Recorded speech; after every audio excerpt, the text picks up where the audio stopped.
3500 साल पहले मिस्र पर एक बहुत ही जालिम बादशाह की हुकूमत थी जिसका नाम था फिरौन। फिरौन खुद को खुदा समझता था और लोगों से अपनी इबादत करवाता था। उसने बनी इसराइली कौम को गुलाम बना रखा था। फिरौन और उसकी फौज उन पर इतना जुल्म करते कि हर दिन बनी इसराइल के लिए अजाब की तरह गुजरता। एक रात फिरौन ने एक अजीब ख्वाब देखा कि बैतुल मुकद्दस की तरफ से एक आग आई है और उसने मिस्र के तमाम घरों और फिरौन के सब साथियों को जला डाला, मगर बनी इसराइल के किसी भी फर्द को नुकसान नहीं पहुंचा। इस ख्वाब ने फिरौन को खौफज़दा कर दिया था। अगले ही दिन उसने मिस्र के तमाम जादूगरों और नजूमियों को दरबार में तलब किया और ख्वाब की ताबीर मालूम की। उन्होंने कहा, अनकरीब बनी इसराइल में एक बच्चा पैदा होगा जिसके हाथों तुम्हारी हलाकत होगी। यह सुनकर फिरौन गुस्से से पागल हो गया। उसने फौरन हुक्म जारी किया कि बनी इसराइल में पैदा होने वाले तमाम लड़कों को कत्ल कर दिया जाए। इस हुक्म के फौरन बाद फिरौन की आर्मी ने बनी इसराइलियों के घरों पर छापे मारना शुरू कर दिए और बच्चों को पकड़ पकड़ कर कत्ल करने लगे। देखते ही देखते बनी इसराइल के हजारों बच्चे ज़बह कर दिए गए। फिर फिरौन के सरदारों ने उसे मशवरा दिया, अगर बनी इसराइल के लड़कों का इसी तरह कत्लेआम होता रहा तो हमें मुस्तकबिल में गुलाम मिलना मुश्किल हो जाएंगे। तो फिर हमारे ये तमाम घटिया और गलीज काम कौन करेगा?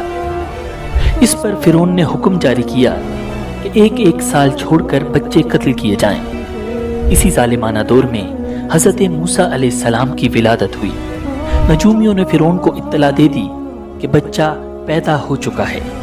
ये खबर सुनकर फिरौन मजीद बदहवास हो गया।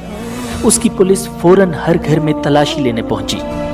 मूसा अलैहिस्सलाम का घर दरियाए नील के किनारे पर था। फिरौन की पुलिस इस पूरे इलाके में फैल चुकी थी। वो घर घर छापे मार रही थी। जूं जूं वक्त गुजरता जा रहा था, मूसा अलैहिस्सलाम की वालिदा की परेशानी बढ़ती जा रही थी। उन्हें मूसा अलैहिस्सलाम को बचाने का कोई रास्ता नजर नहीं आ रहा था कि अचानक अल्लाह रब्बुल इज्जत की जानिब से इल्हाम नाजिल हुआ, जब तुम्हें उसके बारे में कोई खतरा हो तो उसे दरिया में डाल देना और डरना नहीं और न सदमा करना। यकीन रखो, हम उसे वापस तुम्हारे पास पहुंचा कर रहेंगे और उसको पैगंबरों में से एक पैगंबर बनाएंगे। मूसा अलैहिस्सलाम की वालिदा का दिल बेकरार था, मगर अल्लाह के हुक्म पर ईमान रखते हुए उन्होंने अपने लख्ते जिगर को एक मजबूत संदूक में रखा, उसे नरमी से चादर में लपेटा और रात के अंधेरे में दबे कदमों दरियाए नील की तरफ बढ़ी। दरिया के किनारे पहुंचकर एक लम्हे के लिए उनके हाथ लरस गए, आंखों में आंसू तैरने लगे, मगर फिर अल्लाह की वही याद आई, डरना नहीं, न सदमा करना। और उन्होंने लरसते हाथों से संदूक को पानी की मौजों के हवाले कर दिया। संदूक हल्की हल्की लहरों के साथ बहता हुआ दूर जाने लगा और मूसा अलैहिस्सलाम की वालिदा बेबसी के आलम में उसे नजरों से ओझल होता देखती रही। उनका दिल बेकरार हो गया। वो भागकर दरिया में कूदने को तैयार हुई, मगर अल्लाह ने उनके दिल को सब्र अता फरमाया। उन्होंने अपनी बेटी से कहा, मेरी बच्ची, जा देख कहाँ जाता है ये संदूक, नजर रखना मगर किसी को पता न चले। मूसा अलैहिस्सलाम की बहन खामोशी से चल पड़ी। वो दरिया के किनारे किनारे चलती रही, संदूक को नजरों से ओझल न होने दिया। पानी की मौजें नर्म थी, जैसे वो भी अल्लाह के हुक्म पर चल रही हों। संदूक बहता हुआ शाही महल के बाग के करीब जा पहुंचा, जहां फिरौन की खादमाएं पानी में कुछ तलाश कर रही थी। अचानक एक खादमा की नजर उस बहते हुए संदूक पर पड़ी। ये क्या चीज है? उसने हैरत से कहा और तेजी से पानी में हाथ डालकर उसे किनारे पर खींच लिया। संदूक खोला गया तो एक मासूम नूरानी चेहरा जाहिर हुआ। बच्चे की मासूमियत और हुस्न ने सबको हैरान कर दिया। खात्माओं ने उसे उठा लिया और फिरौन की बीवी आसिया की खिदमत में पेश कर दिया। नाज़रीन, आसिया बे औलाद थी, तो उन्होंने जब संदूक में एक हसीनो जमील चांद जैसे बच्चे को लेटे देखा तो फरेफ्ता हो गईं। बेख्तियार बच्चे को गोद में उठाया और जल्दी से फिरौन के पास ले गईं और बोली, ये मेरी और तुम्हारी दोनों की आंखों की ठंडक है, इसे कत्ल न करना। شاید یہ ہمیں فائدہ پہنچائے یا ہم اسے اپنا بیٹا بنا لیں۔ اہلیہ کی شدید خواہش کی وجہ سے فرعون نے دل پر پتھر رکھ کر اس بچے کی پرورش کی اجازت دے دی۔ ادھر حضرت موسیٰ علیہ السلام کی والدہ نے انہیں دریا کے سپرد تو کر دیا تھا، لیکن وہ بے قرار تھی۔ چنانچہ انہوں نے حضرت موسیٰ علیہ السلام کی بہن مریم بنت عمران کو بھائی کی خبرگیری کے لیے بھیجا۔ مریم دور سے صندوق کو دیکھتے ہوئے دریا کے کنارے کنارے چلتی ہوئی فرعون کے محل تک پہنچ گئی، جہاں فرعون کی بیوی دیگر عورتوں کے ساتھ بڑی دیر سے معصوم بچے کو دودھ پلانے کی کوششوں میں مصروف تھی، لیکن کوئی آیا انہیں دودھ پلانے اور چپ کروانے میں کامیاب نہیں ہو رہی تھی۔ قرآن پاک میں ارشاد ہے، اور ہم نے پہلے ہی سے اس پر دائیوں کے دودھ حرام کر دیے تھے۔ ناظرین، جوں وقت گزرتا جا رہا تھا، بھوکے بچے کی بےتابی دیکھ کر آسیہ کی بے چینی بڑھتی جا رہی تھی۔ حضرت موسیٰ علیہ السلام کی بہن مریم دروازے پر کھڑی یہ سب منظر دیکھ رہی تھی۔ بالآخر بول پڑی، کیا میں تمہیں ایسا گھرانہ بتاؤں کہ جو تمہارے لیے اس بچے کو پالیں اور اس کی خیر خواہی سے پرورش کریں؟ فرعون کی بیوی کی خواہش پر مریم جلدی سے جا کر اپنی والدہ کو محل میں لے آئیں، اور حضرت موسیٰ علیہ السلام نے فوری طور پر اپنی والدہ کی چھاتی سے لگ کر دودھ پی لیا۔ یوں اللہ تعالیٰ نے آپ علیہ السلام کی والدہ سے کیا ہوا وعدہ پورا کر دیا۔ ارشاد باری تعالیٰ ہے، تو ہم نے ان کو ان کی ماں کے پاس پہنچا دیا تاکہ اس کی آنکھیں ٹھنڈی ہوں اور وہ غم نہ کھائیں، اور جان لیں کہ اللہ کا وعدہ سچا ہے، لیکن اکثر لوگ نہیں جانتے۔ ناظرین، آسیہ نے حضرت موسیٰ علیہ السلام کی والدہ سے درخواست کی کہ وہ محل ہی میں رہنے لگیں اور اس بچے کی پرورش کریں، لیکن حضرت موسیٰ علیہ السلام کی والدہ نے انکار کر دیا کہ میرے شوہر اور بچے پریشان ہوں گے۔ اس پر آسیہ بچہ انہیں دینے پر مجبور ہو گئیں۔ پھر اس نے بچے کے لیے وظیفہ بھی مقرر کر دیا۔ یوں اللہ تعالیٰ کی شان دیکھیے کہ جس بچے کے خوف سے فرعون نے ہزاروں بچے ذبح کروا دیے، وہ بچہ فرعون کی زیر نگرانی اور سرکاری تحفظ میں پروان چڑھنے لگا۔ ناظرین، حضرت موسیٰ علیہ السلام رضاعت کی عمر تک اپنی والدہ کے پاس ہی پرورش پاتے رہے۔ پھر جب آپ کا دودھ چھڑوایا گیا تو والدہ نے آپ کو دوبارہ فرعون کی بیوی کے حوالے کر دیا۔ یوں ہی وقت گزرتا رہا، اور ایک دن ایک نہایت عجیب واقعہ رونما ہوا۔ حضرت آسیہ نے موسیٰ علیہ السلام کو پیار سے اٹھایا اور فرعون کی گود میں بٹھا دیا، لیکن جو ہی حضرت موسیٰ نے فرعون کو دیکھا، فوراً اس کی داڑھی پکڑ لی اور ایک زوردار تمانچہ مار دیا۔ بعض روایات کے مطابق ان کے ہاتھ میں ایک چھوٹی سی چھڑی تھی جو انہوں نے فرعون کے سر پر دے ماری۔ فرعون غصے سے پاگل ہو گیا۔ وہ پہلے ہی کاہنوں کی اس پیشگوئی سے ڈرا ہوا تھا جس میں کہا گیا تھا کہ وہ بنی اسرائیلی بچہ پیدا ہو چکا ہے جس نے فرعون کا تخت پلٹنا ہے۔ وہ چلایا، یہی وہ بچہ ہے، اسے ابھی قتل کر دو۔ محل میں سناٹا چھا گیا، لیکن حضرت آسیہ ہمت جمع کر کے بولی، بادشاہ سلامت، یہ ایک معصوم بچہ ہے، اسے کسی چیز کی سمجھ نہیں، اگر یقین نہیں آتا تو اس کا امتحان لے لیں۔ فرعون بہت غصے میں تھا، مگر بالآخر اس بات پر مان گیا۔ ناظرین، اب امتحان لینے کی خاطر 2 تشت منگوائے گئے، ایک میں چمکتے سرخ یاقوت اور دوسرے میں دہکتے ہوئے انگارے۔ حضرت آسیہ بولی، یہ اگر واقعی سمجھدار ہے تو یاقوت اٹھائے گا، اور اگر نادان ہے تو انگاروں کی طرف ہاتھ بڑھائے گا۔ ناظرین، روایات کے مطابق حضرت موسیٰ علیہ السلام نے یاقوت کی طرف ہاتھ بڑھایا، لیکن عین اسی لمحے حضرت جبرائیل علیہ السلام نے ان کا ہاتھ پکڑا اور انگاروں کی طرف لے گئے۔ حضرت موسیٰ علیہ السلام نے ایک انگارہ اٹھایا اور معصومیت میں اپنے منہ میں رکھ لیا۔ جیسے ہی زبان چلی، آپ زور زور سے رونے لگے۔ یہ دیکھ کر فرعون کو یقین آ گیا کہ بچہ بے قصور ہے، اور اس نے اپنا فیصلہ بدل دیا۔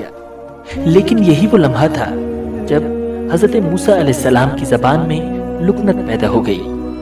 ناظرین، یوں ہی وقت گزرتا رہا اور حضرت موسیٰ علیہ السلام شاہی محل میں حضرت آسیہ کی نگرانی میں پروان چڑھنے لگے۔ جب آپ شباب کو پہنچے تو ایک نہایت خوبصورت، طاقتور اور بے حد ذہین جوان تھے۔ مصر میں انہیں فرعون کے لیپالک بیٹے کے طور پر جانا جاتا تھا، اسی وجہ سے آپ کا رعب و دبدبہ بھی بہت تھا، لیکن وہ جانتے تھے کہ ان کا تعلق بنی اسرائیل سے ہے۔ یہی وجہ تھی کہ جب وہ اپنی قوم پر ظلم ہوتا دیکھتے تو بے حد دکھی ہوتے اور ہمیشہ ان کی مدد کی کوشش کرتے۔ ناظرین، ایک دن حضرت موسیٰ علیہ السلام شہر میں گشت کر رہے تھے کہ انہوں نے دیکھا ایک قبطی سپاہی ایک اسرائیلی کو بے دردی سے مار رہا ہے۔ اسرائیلی نے جب حضرت موسیٰ علیہ السلام کو دیکھا تو مدد کے لیے پکارا۔ حضرت موسیٰ علیہ السلام نے قبطی کو روکنے کی کوشش کی لیکن وہ ظلم سے باز نہ آیا۔ آپ کافی دیر تک اسرائیلی کو چھڑوانے کی کوشش کرتے رہے لیکن قبطی کسی طور پر اسے چھوڑنے کے لیے تیار نہ تھا۔ آخرکار حضرت موسیٰ علیہ السلام نے تنگ آ کر اسے ایک مکہ مارا اور وہ قبطی وہیں ڈھیر ہو گیا۔ حضرت موسیٰ علیہ السلام کا ارادہ اسے قتل کرنے کا نہیں تھا لیکن وہ اتنے طاقتور تھے کہ قبطی ایک ہی بار میں مر گیا۔ ناظرین، یہ خبر پورے مصر میں پھیل گئی مگر قاتل کا کسی کو علم نہ تھا۔ اگلے دن حضرت موسیٰ علیہ السلام پھر گشت پر نکلے۔ ابھی کچھ ہی دور گئے تھے کہ دیکھا وہی اسرائیلی کسی دوسرے قبطی سے جھگڑا کر رہا ہے۔ اس نے جب حضرت موسیٰ علیہ السلام کو دیکھا تو پھر مدد کے لیے پکارا۔ آپ نے فرمایا، بے شک تو ہی صریح گمراہ شخص ہے، اور پھر قبطی کو چھڑوانے کے لیے آگے بڑھے۔ اسرائیلی نے سمجھا کہ یہ مجھ پر غصہ کر رہے ہیں اور آج مجھے مار ڈالیں گے، تو اس نے فوراً چلا کر کہا، اے موسیٰ، کیا تم مجھے بھی ویسے ہی قتل کرنا چاہتے ہو جیسے کل قبطی کو مارا تھا؟ یہ سنتے ہی قبطی بھاگا اور فرعون کو خبر دے دی۔ فرعون نے فوراً حضرت موسیٰ علیہ السلام کی گرفتاری کا حکم دے دیا۔ ناظرین، فرعون کے بہت سے درباری دل ہی دل میں حضرت موسیٰ علیہ السلام کے مخالف تھے۔ انہوں نے آپ کو قتل کرنے کی تجویز دے دی۔ جب فرعون کے دربار میں حضرت موسیٰ علیہ السلام کے قتل کی سازش ہو رہی تھی تو وہاں موجود ایک شخص حضرت موسیٰ علیہ السلام کا ہمدرد تھا۔ وہ نیک دل شخص دوڑتا ہوا آیا اور بولا، موسیٰ، فوراً یہاں سے نکل جاؤ، فرعون تمہیں قتل کرنا چاہتا ہے۔ حضرت موسیٰ علیہ السلام کے پاس کوئی راستہ نہ تھا، کوئی زاد راہ نہ تھا، بس ایک دعا تھی، اے میرے رب، مجھے ظالموں سے بچا لے۔ ناظرین، اللہ تعالیٰ نے ایک فرشتے کو راستہ دکھانے کے لیے بھیجا۔ کئی دن کے طویل سفر کے بعد حضرت موسیٰ علیہ السلام مدین کے قریب ایک کنویں پر پہنچ گئے۔ آپ کنویں کے قریب درخت کے سائے میں بیٹھ گئے۔ وہاں آپ نے دیکھا کہ چرواہے اپنے جانوروں کو پانی پلا رہے ہیں، مگر ایک طرف دو لڑکیاں کافی دیر سے اپنے مویشی لیے کھڑی ہیں اور ان کی باری نہیں آ رہی۔ حضرت موسیٰ علیہ السلام نے پوچھا، تم یہاں کیوں کھڑی ہو؟ انہوں نے جواب دیا، ہمارے گھر میں کوئی جوان نہیں ہے، ہمارے والد بہت ضعیف ہیں، جب سب لوگ اپنے جانوروں کو پانی پلا کر چلے جائیں گے تو پھر ہم اپنے جانوروں کو پانی پلائیں گے۔ یہ سن کر حضرت موسیٰ علیہ السلام سے رہا نہ گیا۔ وہ اٹھے، لڑکیوں کے مویشیوں کو پکڑا اور لوگوں کے بیچ میں سے رستہ بناتے ہوئے کنویں تک پہنچ گئے۔ کنویں سے پانی نکال کر سب مویشیوں کو سیر ہو کر پلایا اور واپس آ گئے۔ لڑکیاں شکریہ ادا کر کے چلی گئیں۔ ناظرین، روایات میں آتا ہے کہ وہ حضرت شعیب علیہ السلام کی صاحبزادیاں تھیں۔ جب وہ وقت سے پہلے گھر پہنچی تو ان کے والد حضرت شعیب علیہ السلام حیران ہوئے اور انہوں نے جلد گھر آنے کی وجہ پوچھی۔ جب انہوں نے سارا واقعہ سنا تو فوراً کہا، جاؤ اس نیک دل اجنبی کو میرے پاس بلا کر لاؤ۔ ناظرین، یہی وہ لمحہ تھا جہاں حضرت موسیٰ علیہ السلام کی زندگی ایک نئے موڑ پر آنے والی تھی۔ ناظرین، قرآن مجید میں ارشاد ہے کہ تھوڑی دیر بعد ان دونوں عورتوں میں سے ایک ان کے پاس شرم و حیا کے ساتھ چلتی ہوئی آئی، کہنے لگی، میرے والد آپ کو بلا رہے ہیں تاکہ آپ کو اس بات کا انعام دیں کہ آپ نے ہماری خاطر جانوروں کو پانی پلایا ہے۔ ناظرین، جب حضرت موسیٰ علیہ السلام حضرت شعیب علیہ السلام کے گھر پہنچے تو انہوں نے احترام کے ساتھ سلام کیا۔ حضرت شعیب علیہ السلام نے انہیں بیٹھنے کو کہا اور پوچھا، بیٹے تم کہاں سے آئے ہو اور یہاں تک کیسے پہنچے؟ حضرت موسیٰ علیہ السلام نے مصر سے فرار، قبطی کے قتل اور فرعون کے ظلم کی پوری داستان سنائی۔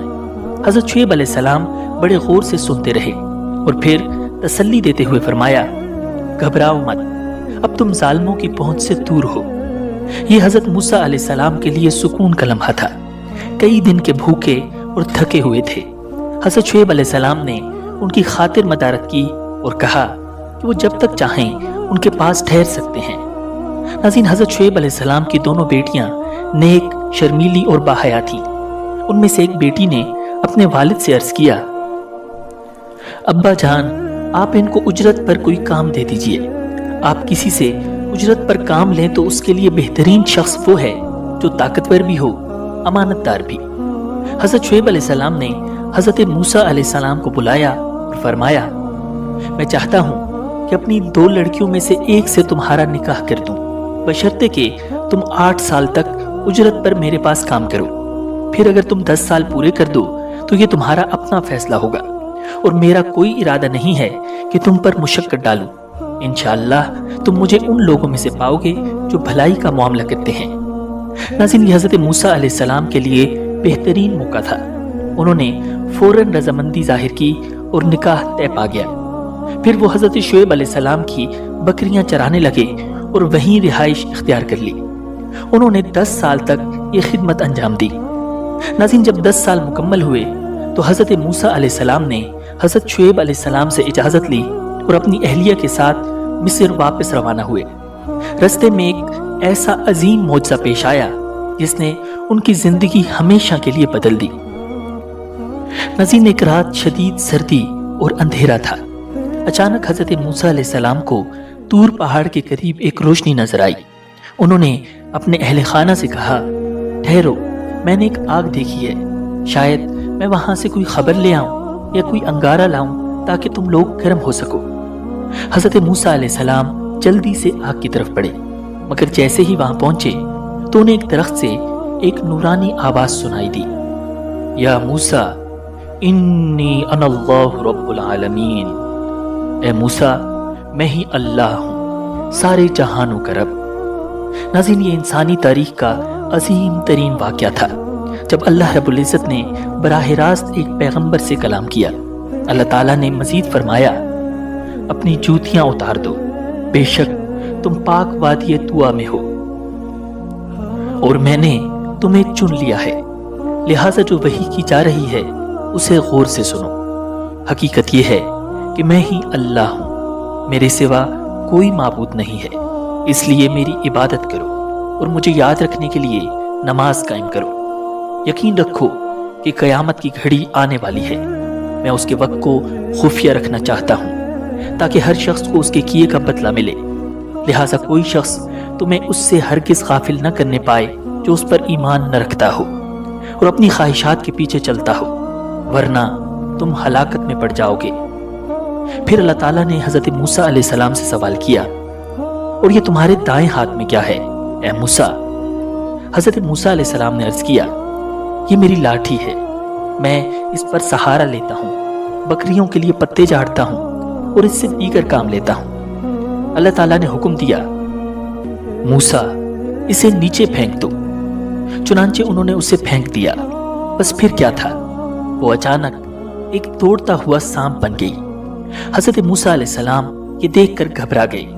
अल्लाह ताला ने हज़रत मूसा अलैहिस्सलाम को तसल्ली दी और फरमाया, इसे पकड़ लो और डरो नहीं, हम इसे दोबारा इसकी असल हालत में कर देंगे। फिर अल्लाह ताला ने हुक्म दिया, और अपना हाथ अपनी बगल में डालकर निकालो, वो बगैर किसी बीमारी के चमकता हुआ निकलेगा। ये एक और निशानी है। नाज़रीन, ये मौजज़ात अता करने के बाद अल्लाह ताला ने हज़रत मूसा अलैहिस्सलाम को हुक्म दिया कि वो फ़िरौन के दरबार में जाएं और उसे अल्लाह की वहदानियत की दावत दें। वो सरकशी में हद से आगे निकल चुका है। हज़रत मूसा अलैहिस्सलाम ने अर्ज़ किया, ए मेरे रब, मेरा सीना खोल दीजिए और मेरा काम आसान कर दीजिए और मेरी ज़बान की गिरा खोल दीजिए ताकि वो मेरी बात समझ सकें, और मेरे लिए मेरे ख़ानदान ही के एक फ़र्द को मददगार मुकर्रर कर दीजिए, यानी हारून को जो मेरे भाई हैं। अल्लाह ताला ने फरमाया, मूसा, तुमने जो कुछ मांगा है तुम्हें दे दिया गया। नाज़रीन, हज़रत मूसा अलैहिस्सलाम कोहे तूर से लौटे और अपनी अहलिया को लेकर मिस्र रवाना हो गए। रिवायात में आता है कि अल्लाह रब्बुल इज़्ज़त ने हज़रत हारून अलैहिस्सलाम को नबूवत के मनसब पर फाइज फरमाकर हज़रत मूसा अलैहिस्सलाम के मिस्र आने की खबर दे दी थी। चुनांचे हजरत हारून अलैहिस्सलाम ने आपका इस्तकबाल किया और घर ले गए। हजरत मूसा अलैहिस्सलाम 10 साल बाद घर वालों से मिले थे। अल्लाह रब्बुल इज्जत के हुक्म के मुताबिक दूसरे ही दिन हजरत मूसा अलैहिस्सलाम और हजरत हारून अलैहिस्सलाम फिरौन के दरबार में पहुंच गए। दरबार में दरबारी, मुशीर और सरदार मौजूद थे। वो सब उस लम्हे का इंतजार कर रहे थे कि देखें मूसा जो कभी शाही महल में पलकर जवान हुआ था, आज फिरौन के सामने क्या कहता है। हजरत मूसा अलैहिस्सलाम ने साफ और दो टोक अल्फाज में ऐलान किया, ए फिरौन, हम रब्बुल आलमीन की तरफ से भेजे गए हैं, तू हमारे साथ बनी इसराइल को रवाना कर दे। ये सुनकर फिरौन चौंक उठा। उसने ना तो बनी इसराइल को आज़ाद करने का इरादा जाहिर किया और ना ही मूसा अलैहिस्सलाम के पैगाम को कबूल किया, बल्कि वो मूसा अलैहिस्सलाम को उनके माजी की याद दिलाने लगा। फिरौन ने ताना देते हुए कहा, ए मूसा, क्या तूने मेरे घर में परवरिश नहीं पाई और क्या तूने यहाँ रहते हुए कत्ल नहीं किया था, और तुम तो नाशुक्रे मालूम होते हो। ये अल्फाज सुनकर हजरत मूसा अलैहिस्सलाम ने निहायत हिकमत और सच्चाई से जवाब दिया, हाँ, उस वक्त वो काम मैं ऐसी हालत में कर गुजरा था कि मुझे पता नहीं था। जब मुझे तुमसे डर लगा तो मैं यहाँ से निकल गया। फिर रब्बुल आलमीन ने मुझे दानाई अता फरमाई और अपना रसूल बनाया, और वो एहसान जो तुम मुझ पर जता रहे हो उसकी हकीकत तो ये है कि तुमने सारे बनी इसराइल को गुलाम बना रखा है। नसीन फिरौन ने जब देखा कि मूसा अलैहिस्सलाम दलाइल में गालिब आ रहे हैं तो उसने एक और सवाल कर दिया ताकि बहस का रुख तब्दील कर दे। उसने कहा, ये रब्बुल आलमीन क्या चीज है। हजरत मूसा अलैहिस्सलाम ने बेखौफ होकर जवाब दिया, वो आसमानों और जमीन और जो कुछ इन दोनों में है सबका मालिक है, बशर्ते कि तुम यकीन रखो। फिरौन ने फौरन अपने दरबारियों को मुखातिब करके तंजन कहा, सुन रहे हो कि नहीं, यानी क्या तुमको इस बात पर ताज्जुब नहीं कि मेरे सिवा भी कोई और माबूद है। लेकिन हजरत मूसा अलैहिस्सलाम बिला झिझक अल्लाह रब्बुल इज्जत की वहदानियत का ऐलान करते रहे। वो तुम्हारा भी परवरदिगार है और तुम्हारे पिछले बाप दादों का भी। ये बात फिरौन के लिए नाकाबिले बर्दाश्त थी। वो तो खुद को रब कहलवाता था और मूसा अलैहिस्सलाम की तरफ से ऐसे अल्फाज सुनकर वो गुस्से में आ गया। फिरौन ने ताना दिया, लोगो, तुम्हारा ये रसूल जो तुम्हारी तरफ भेजा गया है ये तो बिल्कुल ही दीवाना है। हजरत मूसा अलैहिस्सलाम ने निहायत पुरसुकून अंदाज में कहा, वो मशरिक व मगरिब का भी रब है और उनके दरमियान सारी चीजों का भी, अगर तुम अकल से काम लो। नाज़रीन, जब फिरौन दलाइल में हार गया तो अब वो ताकत के बलबूते पर मूसा अलैहिस्सलाम को खामोश कराना चाहता था।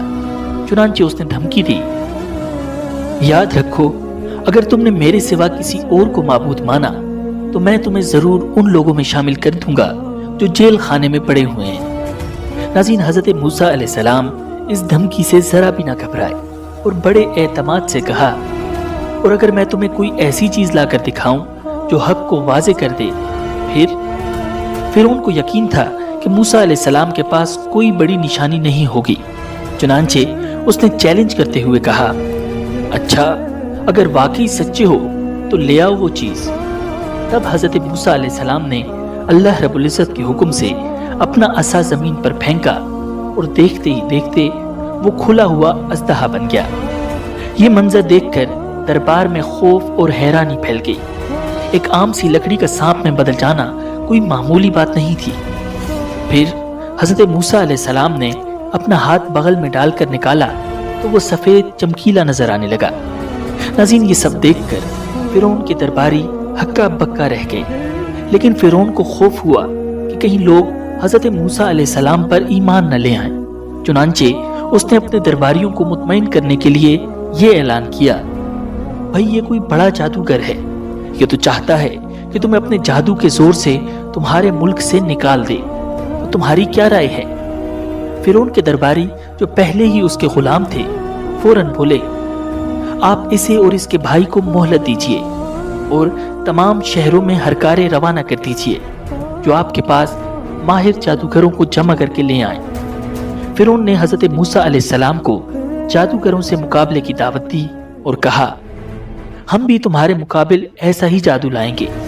ہمارے اور اپنے درمیان ایک وقت مقرر کر لو، نہ تو ہم اس کے خلاف کریں گے اور نہ تم، اور یہ مقابلہ صاف میدان میں ہوگا.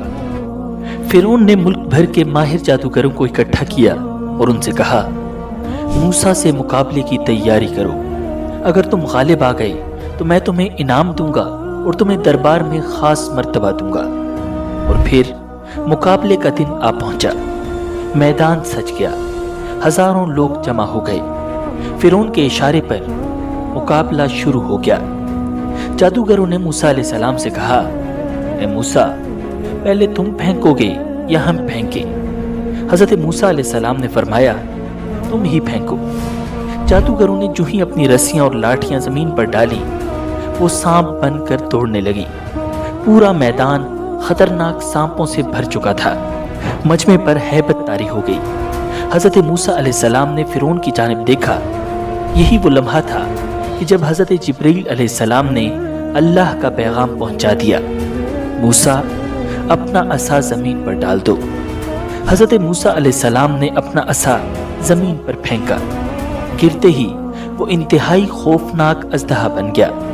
وہ اپنا پھن پھیلائے چاروں طرف گھوم رہا تھا اور پھر اچانک اس نے جادوگروں کی رسیوں کو کھانا شروع کر دیا. جادوگر حیرت کے عالم میں یہ منظر دیکھ رہے تھے. انہیں پتہ چل چکا تھا کہ یہ جادو نہیں ہے، یہ تو جادو سے بہت اوپر کی چیز تھی. یہ تو معجزہ تھا. یہ منظر دیکھ کر جادوگر فوراً سجدے میں گر گئے اور کہنے لگے، ہم ایمان لے آئے موسیٰ اور ہارون کے رب پر. فرعون کو یہ دیکھ کر سخت دھچکا لگا، کیونکہ جن جادوگروں پر وہ بھروسہ کر رہا تھا وہ خود حضرت موسیٰ علیہ السلام پر ایمان لا چکے تھے. غصے میں اس نے دھمکی دی، اگر تم نے میرے حکم کے بغیر ایمان قبول کر لیا تو میں تمہارے ہاتھ اور پاؤں کاٹ دوں گا اور تم سب کو سولی پر لٹکا دوں گا. لیکن جادوگر اپنے ایمان پر قائم رہے اور کہا، جو کچھ تو کرنا چاہتا ہے کر لے، ہم اپنے رب کی طرف ہی لوٹنے والے ہیں. اور پھر اس ظالم فرعون نے ان سب جادوگروں کو قتل کروا دیا. مقابلے سے پہلے میدان میں حضرت موسیٰ اور حضرت ہارون علیہ السلام کے علاوہ کوئی اور مسلمان نہیں تھا.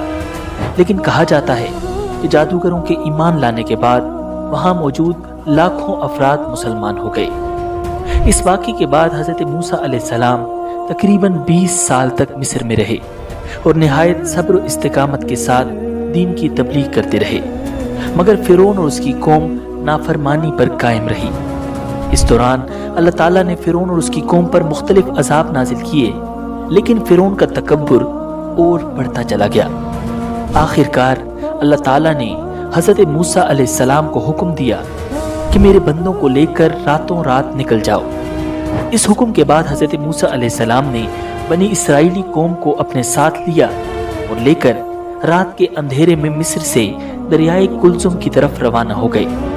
جب صبح ہوئی اور فرعون نے دیکھا کہ پورے شہر میں بنی اسرائیل کا ایک بھی آدمی موجود نہیں تو وہ غصے میں آپے سے باہر ہو گیا. اس نے اپنے فوجیوں کو حکم دیا کہ فوراً لشکر جمع کیا جائے اور دانت پیس کر بولا، اس چھوٹی سی قوم نے ہمیں تنگ کر رکھا ہے، آج میں ان سب کو صفائی ہستی سے مٹا دوں گا. سورج نکلتے ہی اس کا لشکر تیار ہو گیا اور فرعون اپنی فوج کے ساتھ بنی اسرائیل کے پیچھے نکل پڑا. وہ تیزی سے فاصلہ طے کرتا جا رہا تھا. موسیٰ علیہ السلام اللہ رب العزت کے بتائے ہوئے راستے پر بنی اسرائیل کو لے کر جا رہے تھے کہ اچانک سامنے ٹھاٹھے مارتا ہوا دریا آ گیا. فرعون کا لشکر بھی بالکل سر پر پہنچ چکا تھا. اب بنی اسرائیلی خوف زدہ ہو گئے. حضرت موسیٰ علیہ السلام سے کہنے لگے، اب کیا ہوگا؟ سامنے دریا ہے اور پیچھے فرعون کی فوج. حضرت موسیٰ علیہ السلام نے انہیں تسلی دیتے ہوئے جواب دیا، گھبرانے کی کوئی بات نہیں، میرا رب میری مدد کے لیے موجود ہے، وہ مجھے راستہ دکھائے گا. اسی وقت اللہ تعالیٰ کی طرف سے وحی آئی، موسیٰ دریا پر اپنی لاٹھی مارو، وہ تمہیں راستہ دے دے گا. حضرت موسیٰ علیہ السلام نے جو ہی لاٹھی دریا پر ماری، فوراً دریا میں خشک راستہ بن گیا.